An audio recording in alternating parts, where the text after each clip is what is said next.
Yan na nga siya mga maringo, no? Dahil wala nga tayong mapagbilaran or mapagbiladan ng ating nagawang kabkab. Kaya naman dito lang natin siya binilad sa aming maliit na kawayan na lamisa. Ayan. At pagka lakas-lakas pa ng hangin, kaya binabantayan ko talaga siya dahil nakakainis tong mga langaw na to, no? Parang jowa mo na hanggang ngayon ay masakit pa rin sa ulo, HRM.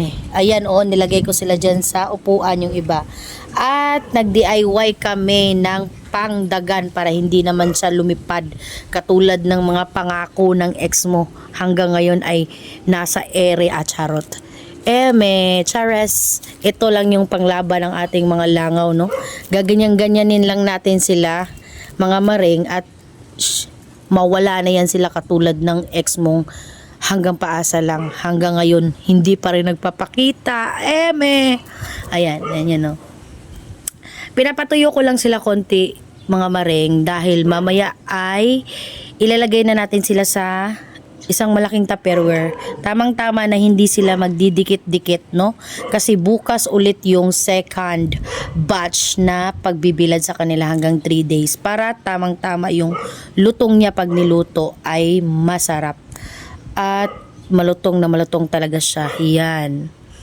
No? At yung natira din nasa ref, bukas na lang gagawin kasi wala na tayong mapagbiladan, 'di ba? Paulit-ulit. Charot. Ayan. Ayan mga maring, nakita nyo naman, 'di ba? Hindi naman kayo bulag, achar. Nakaka-proud lang kasi bago lang ako gumawa nito, pero perfect.